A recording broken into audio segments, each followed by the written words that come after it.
Hey guys, I'm Dimsies from the Omnic Post with an update on Overwatch 2. Let's have a closer look at the balancing changes for Season 2 and Overwatch 2. Yesterday, the second season for Overwatch started, and in a way it is a telling moment. It does show us how much that Team 4 has been listening to the community on a whole, which sounds weird, and how quickly they can adjust. Now I'm going to make a whole separate video where I compare Season 1 to Season 2 and we take a closer look at the broader changes. But for today, we're going to focus on hero balancing. And let me start out by saying that most of the changes they made during this patch were necessary, others a little less. And overall, it feels like something is amiss. But before we draw any conclusions, let's take a look at the actual changes first. Now, I'm not going to read out every single change. That would be slightly sleep-inducing. So I'm going to show you the notes and explain the overall idea of these changes. Let's have a look. First off, the DPS passive was changed. In Season 1, you got a movement and a reload speed buff with every kill you landed. In Season 2, they removed the movement speed part of the buff and they bumped up the reload speed part. Why? Because the movement speed benefited some heroes more than others, and it made aiming harder. This is a very practical drawback for a buff. For me, the new passive feels like someone removing the chocolate from a chocolate milkshake. All you're left with is cold milk. But I'm not a DPS player, so who am I to judge?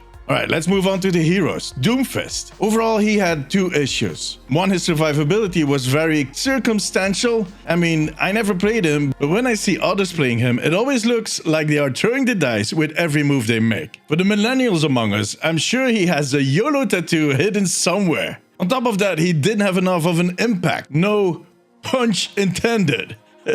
Okay, I need to lay off these meta jokes. Are these changes going to work? No idea. Some of the changes are small, but there are a ton of them. So it ends up becoming a math problem. And you all know how I feel about math. That being said, as a support player, I am worried, but we'll see. The Junker Queen is next. She has been on a roller coaster ride since launch. She started out being too strong, got tuned back a little more, and after the latest patch, she was sidelined. The problem was that her main tanking skill, Commanding Shout, made it too difficult to kill anybody in her team, let alone her. So they tuned it all back. But that left her without enough survivability. So they bumped up the effect on her bleeds, and they let her shout a little more often. I like the bleed changes. The tank that can keep herself up reasonably by tagging enemies feels fun. It reminds me of my Affliction Warlock days in Warcraft. The thing is, of course, if you fail to tag enough enemies, you'll be dead in no time. So that shout comes in handy, and she is still very circumstantial. If you're facing a double sniper team, well, let's just say it's time for the queen to get a drink, and for you to whip out another tag. Bastion changes are straightforward. His ult was too easy to avoid, so they made it a little snappier so you'll have less time to run away, and since they expected to have a better success rate, they took down the damage. That being said, it is still pretty easy to get out of. As soon as that alarm goes off, everybody is just ready to dash. Well, except Anna. She is still digging through her purse, looking for that Vectors that she saw in there earlier. Yeah, that's how we pronounce Vectors here in Belgium. Vectors. Come on, guys. Sojourn.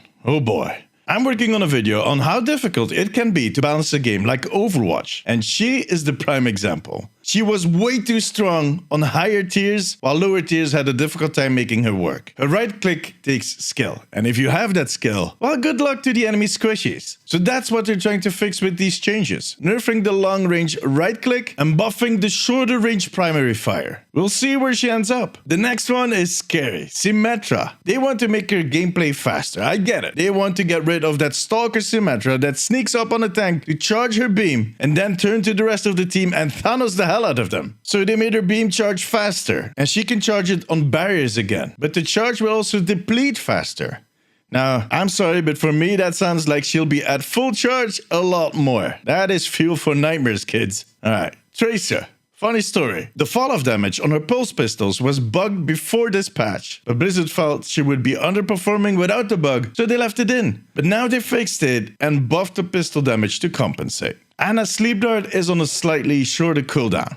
Okay. Kiriko. Oh god. I have been playing her a lot lately, so I was kind of worried. First off, they did fix her hitbox, while the hitbox for her arms, it seems they got in the way of the headshots. Go figure. But the big one here is that they nerfed her ultimate, mainly because it caused some practical issues. Much like the DPS passive, where it became harder to aim, and a lot of stuff is happening at once, I guess. I'm not convinced this was necessary. Kiriko is a good support overall, but that ult is what she is working for. The moment where she can shine. Don't take that away from her. Anyways, the final hero, Mercy. That's right, Mercy got another buff. She got 5 more bullets in her clip.